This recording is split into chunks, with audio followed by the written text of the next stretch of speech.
여러분 안녕하십니까? 재판 분할로 요구된 금액이 현금 2조 원. 세기의 이혼으로 불리는 최태원 SK그룹 회장과 노소영 아트센터 나비 관장의 이혼 소송 항소심 선고 결과가 조금 전 나왔습니다. 항소심 재판부는 최 회장이 1조 3천억 원이 넘는 금액을 노 관장에게 지급해야 한다고 판결했습니다.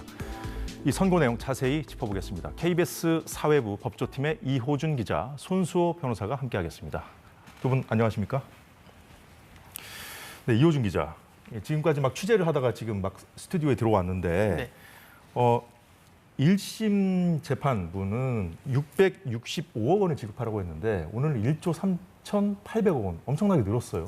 네, 그렇습니다. 방금 전 오후 2시에 선고가 내려졌는데요. 재판부는 노소영 관장에게 SK그룹 최태원 회장이 위자료로 20억 원, 그리고 재산분할로 1조 3,800억 원을 지급하고 이혼하라, 이렇게 판결했습니다. 네. 손수호 변호사님, 네. 제가 이제 오늘 변호사님 아까 이제 스튜디오 밖에서 만나서 네. 오늘 판결 한마디로 좀 평가를 해달라고 말씀드렸더니 한마디로 충격이다 이렇게 얘기를 하셨는데 왜 이렇게 대폭 증액이 된 겁니까?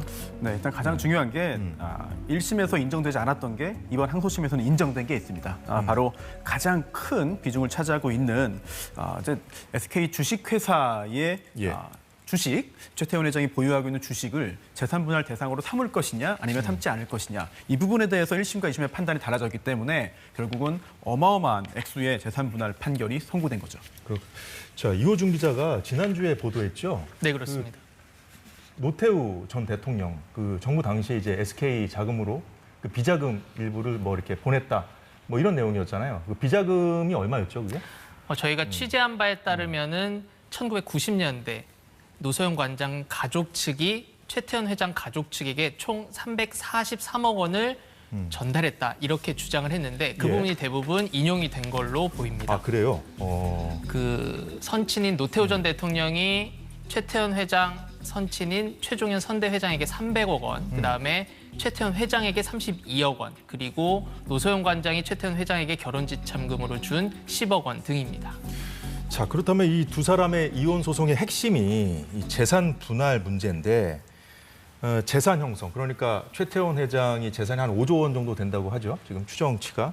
이 재산 형성에 노 관장이 얼마나 기여했느냐, 이 여부였는데 그 부분에 있어서 이 노 관장 측에서 꺼내 들었던 것이 이호준 기자가 보도했던 그 노태우 전 대통령 비자금. 근데 이게 재산 형성, 이게 오늘날의 SK가 있기까지 좀 기여를 했다고 인정을 한 건가요, 그러면 재판부가? 네, 명시적으로 기여가 있었다, 이렇게 밝혔습니다. 재판부는 노태우 전 대통령이 SK그룹의 방패막, 보호막 역할을 했다고 아예 명시적으로 언급을 했습니다. 그렇군요. 예. 자, 손수호 변호사님, 어떻게 보십니까, 이 부분? 이혼 소송에서 재산 분할은 상당히 논란이 되고 있는 그게 그런 핵심이잖아요. 사건인데, 네. 특히 이 사건의 경우에도 규모가 워낙 크니까요. 네. 그런데 좀 나눠서 볼 필요가 있습니다. 첫 번째는 이혼에 따른 재산 분할이 인정되려면 일단 재산 분할 대상이 무엇인지부터 봐야 돼요. 예. 그래서 어느 부분은 분할 대상이고 또한 어떤 부분은 분할 대상이 아니다, 이거를 가리는 것이 가장 중요하고요. 가장 우선이 되겠고요. 또한 두 번째로 분할 대상 재산이 있다면 과연 어떤 비율로 나눌 것이냐, 예. 이런 기여도에 따라서 이제 나눠지거든요. 이런 두 단계에 걸쳐서 작업을 진행을 해야 되는데 지난 1심에서는 물론 재산 분할 액수 665억 원이 어마어마한 액수지만, 그렇죠. 이제 노소영 관장 측이 청구한 규모에 비하면은 상당히 미미했거든요. 처음에 청구한 금액이 얼마였죠? 1조 원대 주식이었습니다. 처음에는 1조 원대 주식을 달라고 청구를 했었는데 네. 2심 판결에서 현금 665억 원을 지급하라, 이렇게 판결을 내렸다는 거군요. 그러다 보니까 노소영 관장도 1심 판결 선고 후에 언론 인터뷰를 통해서 1.2% 정도밖에 인정 안 됐다라는 예. 언급을 하기도 했는데요. 그런데 그 후에 이번에 그 항소심에서는 이 SK 주식회사 주식까지 전부 다 이제 분할 대상 재산으로 포함이 된 거고요. 그렇게 분할 대상 재산이라고 판단함에 있어서 양측의 격렬한 여러 가지 그 공방이 이어졌습니다. 네. 그리고 아직 판결문을 보지 못했지만 법정에서 재판장이 낭독한 판결 이유를 종합해 보면 이번 소송에서는 1심과 달리 노소영 관장 측의 주장이 상당 부분 인정이 됐거든요. 네. 그런데 그 내용 자체가 과연 증거가 어느 정도로 명확하게 제출돼가지고 판사가 심증을 형성한 것인지 예. 이 부분을 보아야만 앞으로 혹시 있을지 모르는 상고심에서의 판단도 좀 추측할 수 있을 것 같은데 아직 그 부분이 어느 정도로 강력하게 증거가 있는지 여부는 약간 미지수이긴 한 것 같습니다. 자, 이호준 기자. 네. 1심 재판 결과 665억 원 현금 지급하라는 판결을 사실상 노소영 관장 측에 좀 패했다 이런 평가를 받았었잖아요. 네, 사실상 패소입니다. 패소죠. 근데 그 이후에 노소영 관장이 항소를 하면서 그 재산 분할 금액으로 요구한 금액이 대폭 늘렸죠. 2조 원으로. 네, 그렇게 된 그렇습니다. 거죠. 예, 그렇습니다. 그리고 철저하게 증거들과 법정 다툼을 치열하게 이어간 것으로 알려졌습니다. 어떤 다툼을? 노태우 전 대통령의 비자금을 증명하기 위해서 예.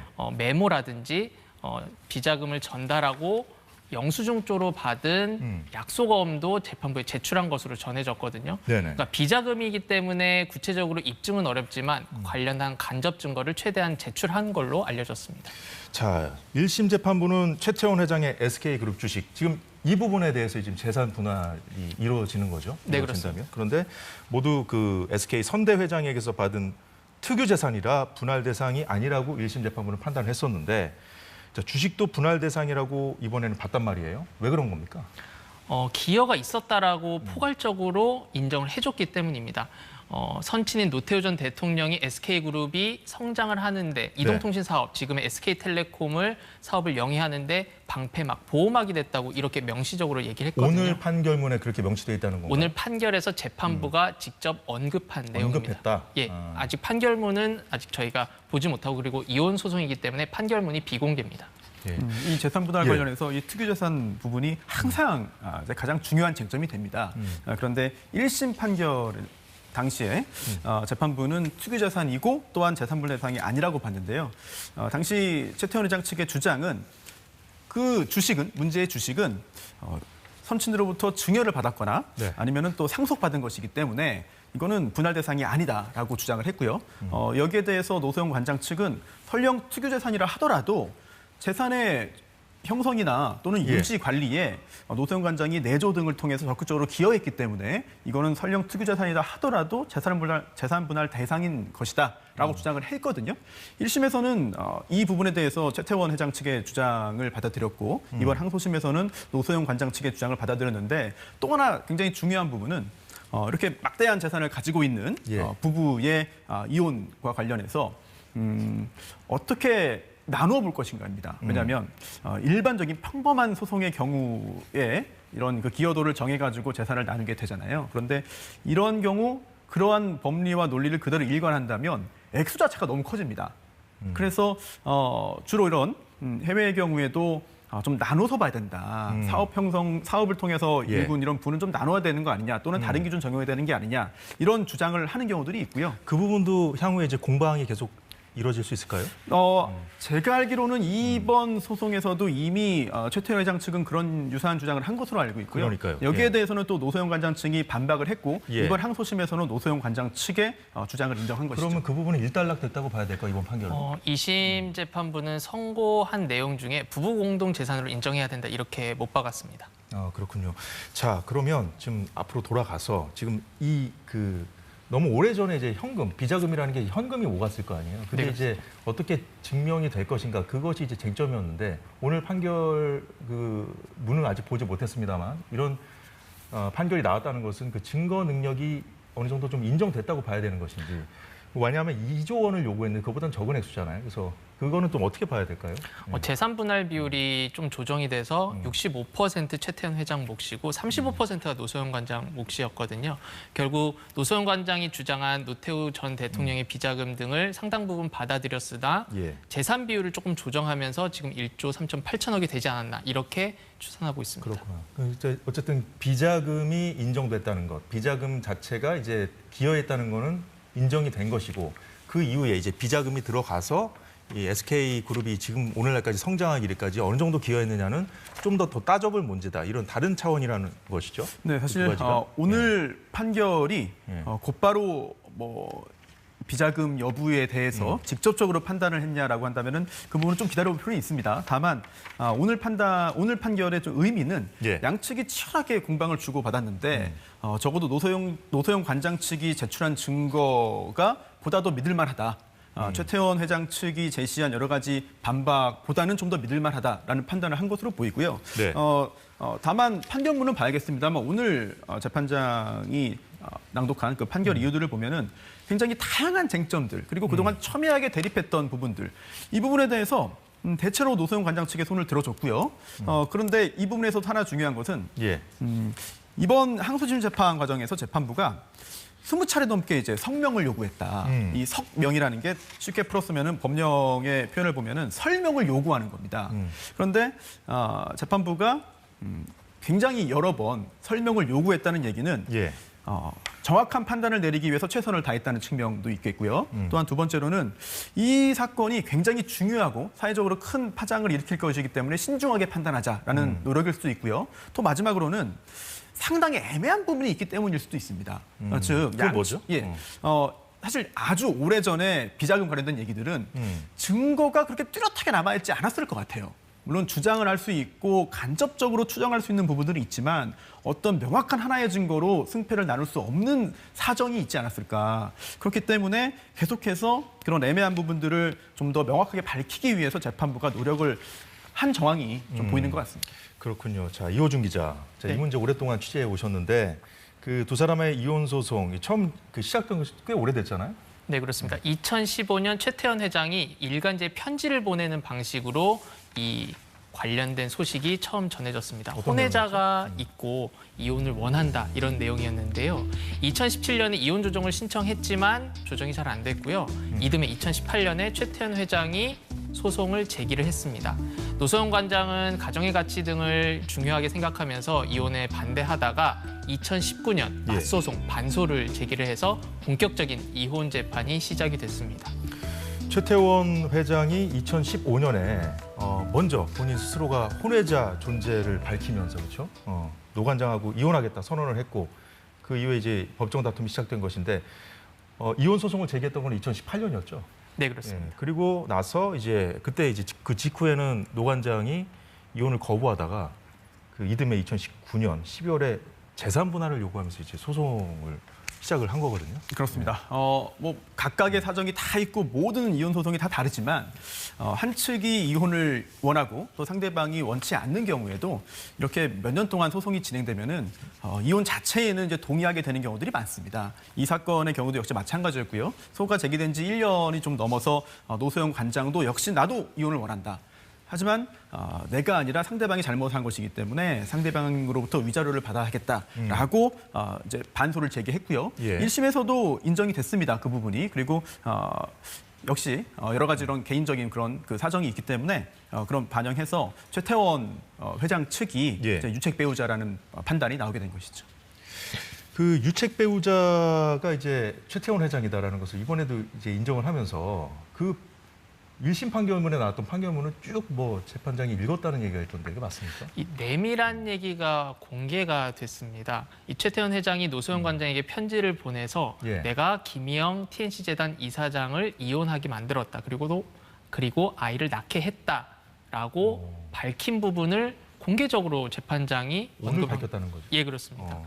그리고 왜? 이러한 충격으로 인해서 노소영 관장이 유방한 판정을 받았을 것이다. 이렇게 또 판단을 한 것도 구체적으로 얘기를 했습니다. 이 동거인에 대한 존재 그리고 저간 예. 사정 그리고 건강 기록까지 재판부가 공개적으로 이례적으로 언급한 것이죠. 자, 이례적으로 공개 언급을 했다고 지금 이호준 기자가 얘기해 줬는데 왜 그랬을까요? 자, 이 부분 사실 약간 의아한 부분도 있습니다. 왜냐하면 좀 처음 보는 상황인가 이런 거는 어때요?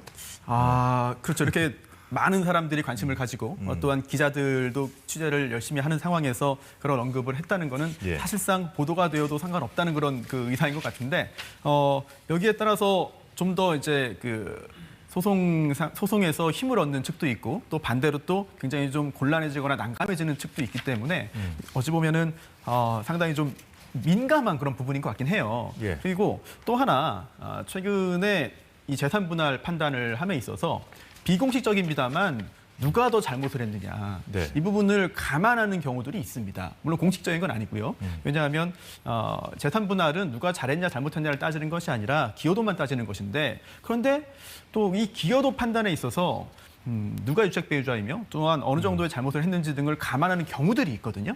그래서 아마 이번 항소심 재판부의 어떤 이런 여러 가지 재판 진행이라든지 또는 오늘 판결 이후 설명 등은 그러한 부분들 역시 내포하고 있는 것이 아닌가라고 생각됩니다. 자, 이호준 기자. 네. 김희영 씨 맞죠? 김희영 씨. TNC 재단 이사장입니다. 그러니까 이제 동거녀.